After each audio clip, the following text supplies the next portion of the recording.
Brothers Underwater Recovery is a dive team who searches for missing people and helps to clean up river systems. All right, guys, we are in O'Fallon, Illinois. We are looking for David Wayne Foster. He's a 50-year-old man. Went missing January 13th of 2023, so this is a very recent case. And I've got Trey from Narked Divers with me. Hey, y'all. Well, technically I'm with him because he drove, so. Either way, we're working together. But anyway, we're here at the first pond. And we've got to looking at it. It's kind of shallowish. You can see way out there. And if you look at these rocks, sorry for moving the camera so much, but if you look at these rocks, if this car was to come down here, you would see like flipped over rocks. You would see scraped rocks, you know, things like that. And even if, you know, in car parts, things like that, if he come over this. But even with that, if he hadn't done that, down here you got all this moss in the water, all the dirt and stuff on the rocks. The tires itself would have knocked that off of those rocks. So we've walked all the way over there and all the way over here. There's no road on the backside. The road, I believe, ends right there where the trash bin is. And there's nothing that indicates, you know, as far as the grass and stuff goes, there's nothing indicating it to been a vehicle that come in here. So at this point, I think we can clear this one and go to the next one. What do you think, Trey? I think we'll look at a different spot. This is clear. Yep. So we'll go over here and look at the there's two more ponds we got to check out. So we'll check them out and see what we got there, and if we don't find nothing there, we'll move on to the next place. So we're at the third and biggest pond at the St. Elizabeth's Hospital in O'Fallon, Illinois. Like I was saying earlier, you can see all of this brush all the way down through here. And if a car was to come over these, boom, they'd lay down or break. Like that. So they'd be laid over. And you'd see a perfect trail through there. All three ponds have this exact same thing. You know, this happened January 13th when he went missing. So it's not like they, you know, stood back up on their own or whatever. This is like, you know, it's wintertime, so you got to think about that too. So anyway, we've got about 3 or 4 more ponds that we've got to check en route from Chauncey, Illinois, where he lived from. He was heading over here to the hospital. He had left work, went to his house, left his house on the way to the hospital. It was roughly right at dark time. So between 5:30 and 6:30 is when he was heading to the hospital. So, you know, you're looking right at, you know, dusk, dark time. So, you know, we'll keep looking until we find him. See y'all when we get to the next one. Hopefully there's no holes in it. I hate to say that, but I haven't used it since the truck. Oh, thank you.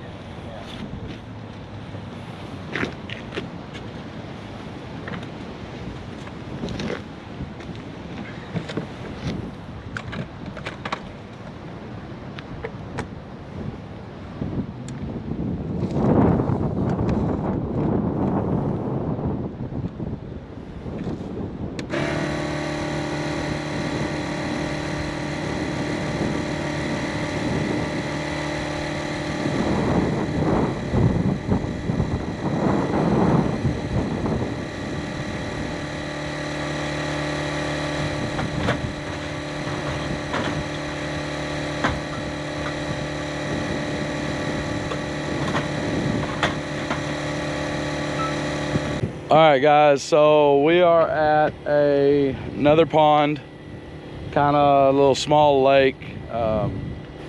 It's more like a quarry from down where we're from, you know, strip mine, pit, whatever you want to call it. Anyway, we're gonna check this while we're in this area. It's kind of off the beaten path for David Foster, but we're in the area and not sure if there's other missing people in this area, but we're gonna go ahead and check this to be on the safe side.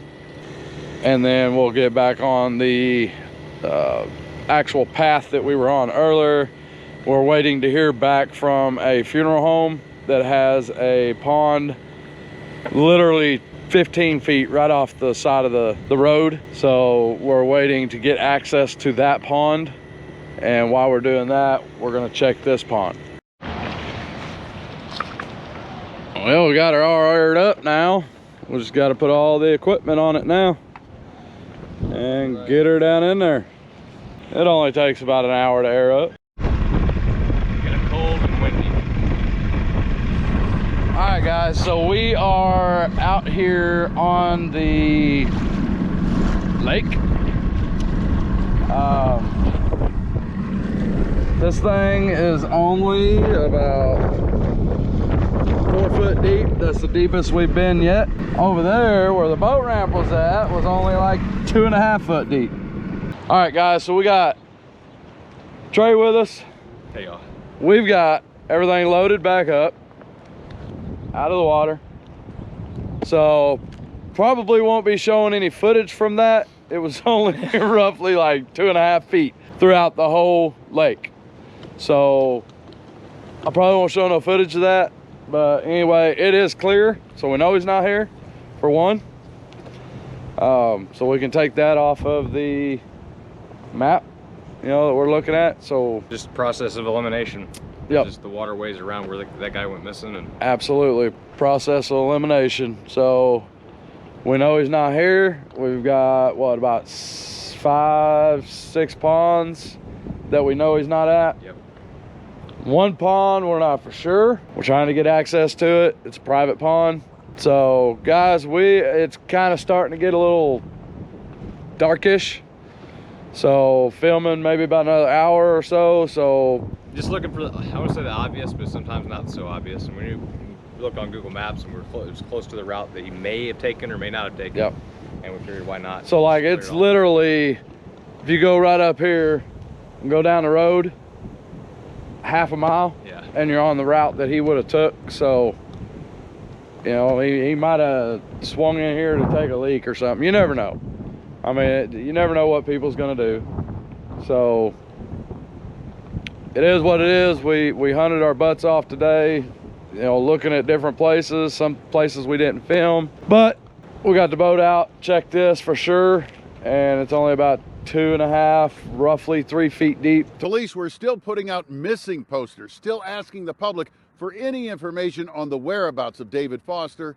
A group of volunteer divers from Southern Illinois was investigating too, and their investigation brought them here. Facebook posts about Foster disappearing in his 02 Honda Civic around 6:30 Friday night, January 13th, haunted the Brothers Underwater Recovery and Narked volunteer dive teams. Yeah, and so it was exactly this time yesterday where rescue crews were doing their search behind me here. We're told it took 5 hours to do this mission.